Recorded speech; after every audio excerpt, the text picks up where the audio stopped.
Hey, Awesome Osprey kindergarten parents. This is Mrs. St. Andre here, and I just wanted to take a moment to review the writing and social studies that we're going to be having over the next 2 weeks. So, as you know, there's no school on Monday, the 8th, and there's no school on the 12th, and there's no school on the 15th, which means there's really only instructional days where there's new instruction on the 9th, the 10th, and the 16th, 17th, and 18th. So that's really only 5 instructional days over the next 2 weeks in remote learning. The kindergarten team wants to make sure that you have a full catch-up day so you can enjoy your long weekend, so that we've made Thursday a catch-up day, not a new instruction day.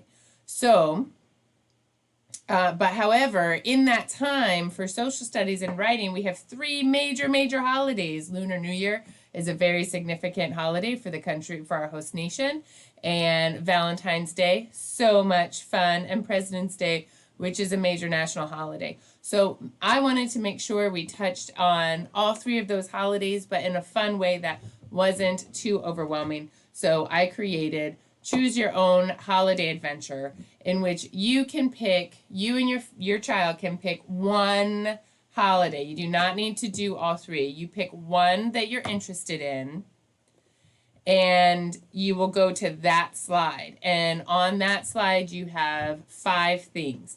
So you have ask a question, learn something, create something, write something, and then share what you did. So it doesn't matter what you pick, if you pick Lunar New Year, if you pick Valentine's Day, or if you pick President's Day, whatever it is that your child wants to learn more about, you still have those 5 things.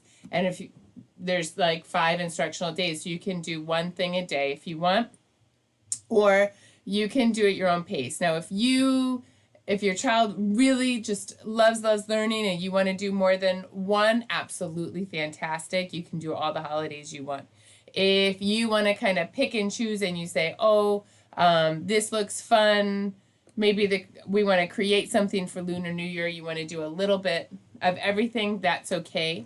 The point is, please pick one holiday where you do all 5, so that you ask a question, you learn something where you're taking notes, you create something, and then you write something, which is the writing prompt, and I will go over the writing process with you, and at the very end you share something, and you share it on the Flipgrid, and we'll all get a chance to go back and learn from each other. Now, the second part is of this slide is everybody will have learned something. I've made videos to kind of explain what's happening, but we are going through the writing process.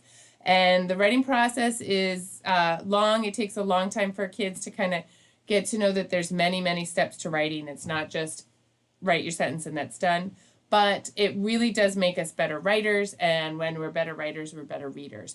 So I have a lot of pre-writing activities in the Learn Something videos and the Create Something. I talk about how that's a pre-writing skill, kind of gets your brain warmed up and ready to write. And then once we get into writing, we have the writing process, which you just write 15 minutes. Draw, label, write. It doesn't have to be perfect in that 15 minutes, but once you're done that 15 minutes, stop it, walk away from it, because that's the writing process. The very first step is to just get thoughts on paper. After that, I talk about going back to your writing and editing, and I show the kids, I have a sample of my own work. I show how you go back and you're a mistake hunter, you try to find out what went wrong, and then at the end, you go back and revising. I'll have videos on revising and how to make it look your best. And of course, publishing is our very favorite. That's the best part. That's the end. That's the big celebration. And in this remote setting, Flipgrid is our very best way of showing off what we know in this particular setting. So that is, I just wanted to be clear that when you enter into this writing project, it's going to loop over the next 2 weeks. You're going to pick one holiday to really learn a lot about and have fun with. You can pick and choose and have fun with the project, but I hope that your child enjoys this, and I hope that you enjoy it as well. Have an awesome Osprey Day.